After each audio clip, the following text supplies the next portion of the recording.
உயிர்காக்கும் அனைத்து உழவு சொந்தங்களுக்கு வணக்கம். நான் உங்கள் உழவனின் ராஜா. இன்னைக்கு நம்ம யூடியூப் சேனல்ல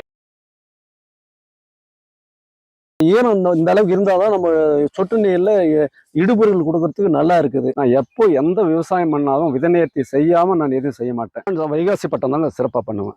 அது ஒண்ணுதான் இப்ப மஞ்சளுக்கு சிறப்பான பட்டமே வைகாசி பட்டம் தான். விதை நேர்த்தி பண்றதுனால அந்த இலை அழுகல் நோய் நமக்கு சுத்தமா இது வரைக்கும் வரலைங்க. லாஸ்ட் இயர் பெஞ்ச மழையில கூட நிறைய பேர் மஞ்சள் அழுகி போயிடுச்சுங்க. அந்த புயல் வந்ததுல நான் இத்தனைக்கும் பள்ளத்துல செஞ்சிருந்தேங்க, தேங்காய் தோப்புல. ஒரு ஒரு இது கூட எனக்கு அழுகல் வரலைங்க. அதெல்லாம் கேட்டாங்க, வந்து அக்ரி கூட கேட்டாங்க. தண்ணியே நின்றுட்டு இருந்துச்சுங்க தோப்புல, அழுகல் வரல. தென்னையில ஊடுபயிர் மஞ்சள், தென்னை ஏற்கனவே வந்து செஞ்சுட்டேங்க. அதை ஏதாச்சும் ஒண்ணு பண்ணணும் போது தென்னையில ஊடுபயிரா வந்து மஞ்சள் மட்டும்தாங்க ரொம்ப அருமையா வருது. நான் எப்போ இன்புட் கீழே தரை வழியா கொடுக்கும் போது சூடோமோனஸ் கலந்து கொடுத்துடுவாங்க. உங்களுக்கு உச்சபட்ச விளைச்சலா எவ்வளவுங்க ஐயா கிடைச்சிருக்கு? ஒரு ஏக்கருக்கு. இன்னைக்கு நம்ம யூடியூப் சேனல்ல இயற்கை முறையில மஞ்சள் சாகுபடி எப்படி பண்ணியிருக்காரு ஐயாவினுடைய தோட்டத்துல இருக்கும். ஐயா கிட்ட கேட்டு தெரிஞ்சுக்க போறோம். ஐயா வணக்கம். வணக்கம். நான் தருமபுரி மாவட்டம் பாப்பிரெட்டிப்பட்டி வட்டம் கரகோடலி கிராமத்தில் வசித்து வருகிறேன். நான் ஓய்வு பெற்ற வட்டாட்சியர். கடந்த 2016 நான் ஓய்வு பெற்றேன். ஓய்வு பெற்ற பிறகு 2017 இருந்து நான் இயற்கை முறையில் சாகுபடி செய்து வருகிறேன். இயற்கை முறையில் நெல், நிலக்கடலை, மஞ்சள், தென்னை அனைத்துமே இயற்கை முறையில் தான் சாகுபடி பண்ணிட்டு இருக்கிறேன். என்னுடைய நிலத்திற்குள் இதுவரைக்கும் 2017 இருந்து எந்த விதமான செயற்கை இடுபொருள்களும் பயன்படுத்தியதில்லை. தற்போது மஞ்சள் சாகுபடி செய்து 5 மாதங்கள் ஆகிறது. ஐயா, இப்ப இயற்கை முறையில மஞ்சள் சாகுபடி பண்ணிருக்கீங்க, அதை பத்திய விவரம் சொல்லுங்க. தாய் விதை எப்படி தேர்வு பண்ணி? தாய் விதை வந்து நான் வந்து 2020 வந்து வேற இடத்துல தான் வாங்கினாங்க. அதை வந்து நான் இருந்தாலும் நாம வந்து அதை விதைநேர்த்தி பண்ணி தான் செய்யணும். அது இல்லைனாக்கல இந்த பூஞ்சான நோய்கள்லாம் வருன்றதுனால நான் எப்போ எந்த விவசாயம் பண்ணாலும் விதைநேர்த்தி செய்யாம நான் எதுவும் செய்ய மாட்டேன். விதைநேர்த்தி செய்யும் போது சூடோமோனாஸ் அல்லது விரிடியில போட்டு தான் நான் விதைநேர்த்தி செஞ்சு சாகுபடி பண்ணுவாங்க. எந்த பயிர் பண்ணாலும் விதைநேர்த்தி பண்ணாத நான் நிலக்கடலை கூட விதைநேர்த்தி பண்ணி தான் நான் சாகுபடி பண்ணுவேன். ஓகே, அருமையான விஷயங்க ஐயா. ஏன்னா ஆரம்ப கால நோய்களை வந்து தடுக்க முடியும், தவிர்க்கலாம். உண்மையான விஷயம். ஆமாங்க. எவ்வளவு பரப்புல நம்ம மஞ்சள் பண்ணி? இப்போ வந்து நான் வந்து 65 சென்ட்ல மஞ்சள் சாகுபடி பண்ணிருக்கிறேன். ஓகேங்க. இது என்ன ரகம் மஞ்சளுங்க? இது நம்ம நாட்டு ரகம் தாங்க. லோக்கல் ஆத்தூர் ரகம். ஆத்தூர் ரகம்னு சொல்றாங்க. ஆத்தூர் ரகம். ஓகே, என்ன பட்டத்தெல்லாம் நம்ம தேர்வு பண்ணி நடவு பண்ணிருக்கோம்? முடிஞ்ச அளவுக்கு வைகாசி பட்டத்துக்குள்ள நெட்டணுங்க. வைகாசி கடைசிக்குள்ள நெட்டணும். அது சிறப்பான பட்டம். முடியலன்னா அது ஆணி வந்து ஒரு 10 தேதிக்குள்ளேயாவது நம்ம அது வந்து விதைச்சிடணும். இந்த டைமிங்ல நட்டோம்னா நம்மளுக்கு சிறப்பான நல்ல மகசூல் நல்லா இருக்கும். நோய் தாக்கம் கூட கண்ட்ரோல்ல ரொம்ப கம்மியா இருக்கும். நல்ல வெயில் காலம் அது. முளைப்பு திறன் ரொம்ப அருமையா வருங்க. மழை இல்லாதனால முளைப்பு திறன் நல்லா வந்துடும். சரி, தரமான தாய் விதைகளை தேர்வு பண்ணி தான் நடவு பண்ணிருக்கோம். முழுக்க இப்போ வந்து என்ன இடைவெளியில நம்ம என்ன வரிசைக்கு வரிசை, செடிக்கு செடி என்ன இடைவெளியில நடவு பண்ணிருக்கோங்க? வரிசைக்கு வரிசை 1.5 அடி, செடிக்கு செடி 3/4 அடி. 3/4 அடியில 3/4 அடி. தென்னையில ஊடுபயிர் மஞ்சள், தென்னை ஏற்கனவே வந்து செஞ்சுட்டேங்க. அதை ஏதாச்சும் ஒண்ணு பண்ணணும் போது தென்னையில ஊடுபயிரா வந்து மஞ்சள் மட்டும்தாங்க ரொம்ப அருமையா வருது. ஏற்கனவே தோப்புல பண்ணிட்டு இருந்தேன் நான் போன லாஸ்ட் இயர்ல.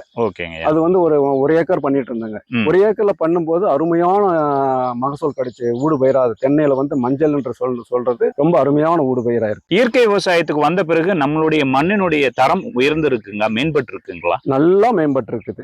நிறைய மண்புழு எல்லாம் வந்திருக்குது. மஞ்சள் வந்து பண்ணிருக்கீங்க. இந்த மஞ்சள் வந்து தேர்வு பண்ணி நடவு பண்ணிட்டோம். நீர் அமைப்பு எப்படி வச்சிருக்கீங்க? நீர் கட்டமைப்பு எப்படி வச்சிருக்கீங்க? நீர் கட்டமைப்பு வந்து நான் சொட்டு நீர் பாசனத்தில் தாங்க பண்ணிட்டு இருக்கிறேன்.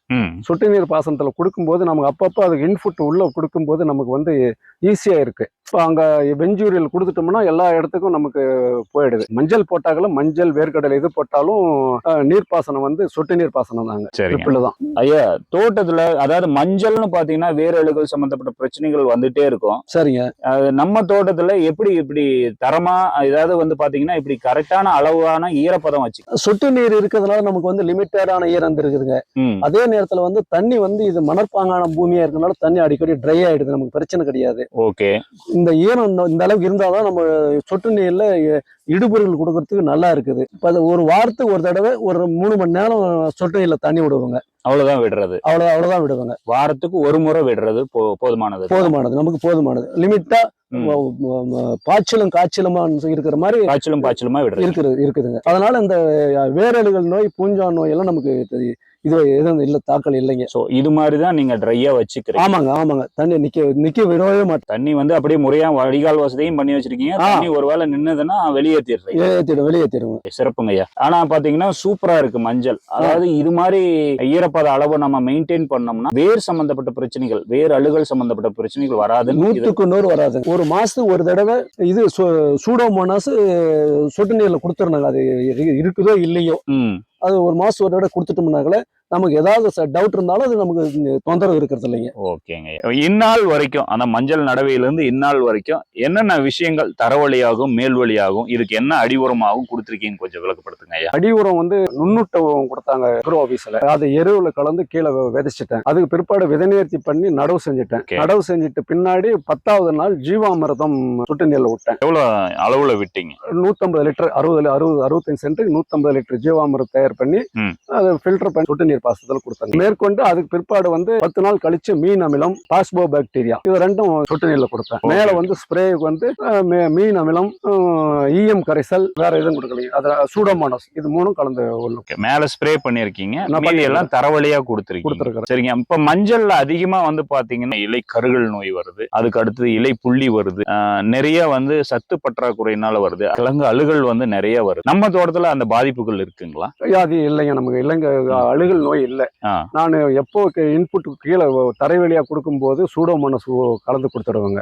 கொடுக்கறதுனால நமக்கு அந்த இது நீங்க பாத்துட்டு இருக்கிறீங்க, ஓரளவுக்கு எங்கேயுமே அந்த இது இல்லைங்க. அதுதான் இல்ல, கிளியரா இருக்குங்களா, அதுதான் கேட்கிறோம். நாங்க அழுகல் நோய் கிடையாது, அழுகல் இல்ல. நம்ம தோட்டத்துல அது இல்லாம நேர்த்தியா பண்ணிருக்கீங்களா, அந்த விஷயத்த சொல்லுங்க ஐயா. தரை வழியா கொடுக்கும் போது சூடோமோனாஸ் விரிடி கலந்து கொடுப்பேன், ஜீவாமிர்தம் கொடுக்குறேன். அதனால வந்து நமக்கு அந்த அழுகல் நோய் வரதில்லைங்க. ரெண்டாவது, நான் ஃபர்ஸ்ட் பண்ணும்போது நம்ம விதைநேர்த்தி பண்ணிடுறோம் இல்லைங்களா சூடோமோனாஸ்ல, அதனால வந்து எப்பயுமே வருஷம் எனது அந்த அழுகல் நோய் வரதில்லைங்க. கேட்பாங்க இயற்கை செயற்கையா பண்றவங்க, ஏன் உங்களுக்கு மட்டும் அந்த மாதிரி அழுகலே வரல அப்படின்னு சொல்லிட்டு விதைநேர்த்தி தான் பேஸ், நம்ம மறுக்க முடியாத சமாச்சாரம். அவங்களுக்கும் சொல்லுவேன் நான், பண்ணுங்கப்பா, ஒன்னும் பெரிய காசு இல்லை, அக்ரோ ஆபீஸுக்கு போனீங்கன்னாக்கள வெறும் 90 ரூபாய் 100 ரூபாய் கொடுக்குறாங்க, பயணத்து விதைநேர்த்தி பண்ணி கொடுங்கன்னு சொல்றது.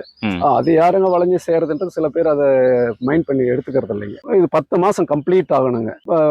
மாசி அல்லது பங்குனில நம்ம இந்த வெயில் காலம் வருது இல்லைங்களா, அந்த சமயத்துல தான் வெட்டணும் நம்ம. சரிங்க. இப்ப எவ்வளவு வயது கொண்டு? இப்ப 5.5 மாசம் 6 மாசம் ஆயிருக்குது, 5.5 மாசம் முடிஞ்சிடுச்சு. மஞ்சள் வந்து பாத்தீங்கன்னா அறுவடைக்கு பின்சார் தொழில்நுட்பங்கள் நிறைய விஷயங்கள் இருக்குங்கய்யா. இதை வெட்டி எடுக்கிறதுல இருந்து, இது பதப்படுத்துறதுல இருந்து, இது காய வைக்கிறதுல இருந்து, அதாவது வந்து இதை அவித்து காய வைக்கிறதுல இருந்து, நிறமி கூட்டுறதுக்காக நம்ம அது மேல இருக்கிற அந்த லேயர்ஸ் எல்லாம் கிளியர் பண்றதுக்காக பப்பிங் பண்ணுவோம், கிரைண்ட் பண்றது ஒண்ணு வழக்கம். அதை எடுத்துட்டு பிறகுதான் நம்ம மஞ்சளை நேரடியா மார்க்கெட்டிங் எடுத்துட்டு போக முடியும். இதுல இருந்து தரம் பிரிக்கிறது, அதுக்கு பிறகு ஏ கிரேடு பிரிச்சு நம்ம எடுத்துட்டு போயிட்டு கொடுப்போம். இது மாதிரி நிறைய விஷயங்கள் இருந்து கூட தொடர்ந்து நீங்க மஞ்சள் எப்படிங்க ஐயா பண்ண முடியுது? ஏன்னா ஒரு விவசாயி இவ்வளவு வேலைகள் இருந்தும் தொடர்ந்து மஞ்சள் பண்றாங்க, இதுக்கு பின்னாடி என்ன விஷயம் இருக்கு? பொதுவாகவே வந்து விவசாயி வந்து நஷ்டம் இருந்தாலும் அந்த தொழில் விட முடியறது இல்லைங்க. மஞ்சள்ல பண்ணிட்டா நம்ம 1 இயர் வந்து இதுல இந்த கூலியால் பிரச்சனை கொஞ்சம் குறைஞ்சு போயிடுது. செலவு நிறைய செலவு, அதை வேச்சு அவிச்சு அதை சுத்தம் பண்ணி கொண்டு போய் கொடுக்குற வரைக்கும் நிறைய செலவாகுதுங்க. அதுக்கு வேற வழி இல்லை. இப்போ ஊடு பயிரா பண்ணும்போது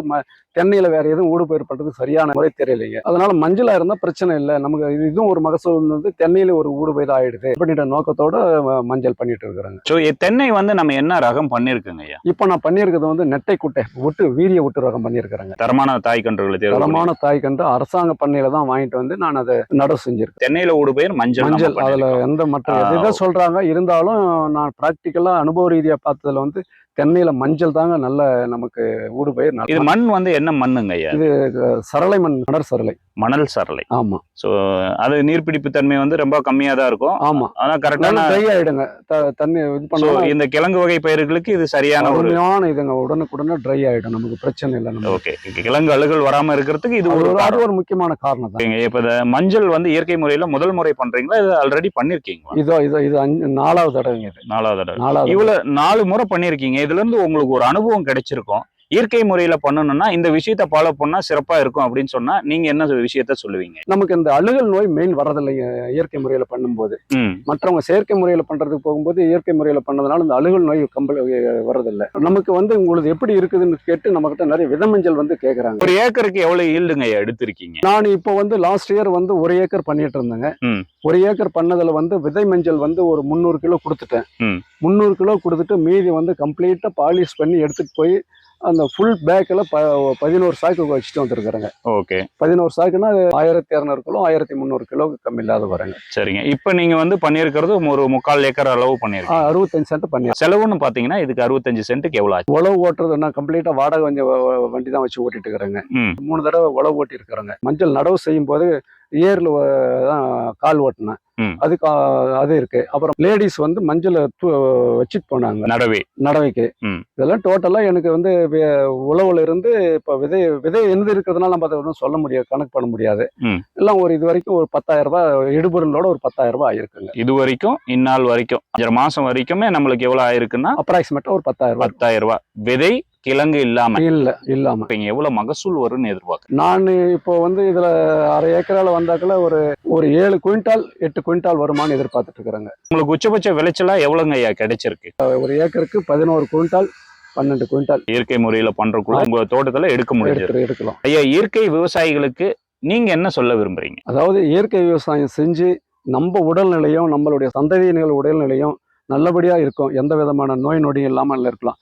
அதையும் இல்லாம முக்கியமா வந்து நம்ம நிலத்தை வந்து ஏற்கனவே ஒரு 40 வருஷத்துக்கு முன்ன எப்படி அந்த மண் இருந்துச்சோ அதை போல வந்து வருங்கால சந்ததியினருக்கு ஒப்படைச்சிட்டு போகலாம். இப்போ முதல்ல கொஞ்சம் குறைவா இருக்கும். மன உறுதியோட நம்ம வந்து இயற்கை விவசாயம் பண்ணோம்னா நமக்கு ரொம்ப ஈடுபாடு வந்துடணும், ரொம்ப ஆர்வமா இருக்கும். அதனுடைய விளைச்சல் சாப்பாட்டை சாப்பிடும் போதுதான் அதனுடைய அருமை பெருமை தெரியும். அதனால அனைத்து பேருமே விவசாயம் இல்லைனாலும் ஒரு 10 ஏக்கரா இருக்குதுன்னா ஒரு அரை ஏக்கர் 2 ஏக்கராவது இயற்கை முறையில் விவசாயம் பண்ணி சாகுபடி பண்றது என்னுடைய மேன்மையான கருத்தை வேண்டி கேட்டுக்கொள்கிறேன் அனைத்து விவசாயிகளுக்கும். இந்த வீடியோ பதிவுல பாத்தீங்கன்னா இயற்கை முறையில மஞ்சள் சாகுபடி ஐயா எப்படி பண்ணியிருக்காரு அவருடைய தோட்டத்துல, அவருடைய வேளாண் அனுபவத்தை வந்து பகிர்ந்துள்ளாரு. கண்டிப்பா இது உங்களுக்கு பயனுள்ள தகவலா இருக்கும். ஒரு குறுந்தகவல், ஒரு வேல்யூவான இன்ஃபர்மேஷன் சொல்லியிருக்கீங்க.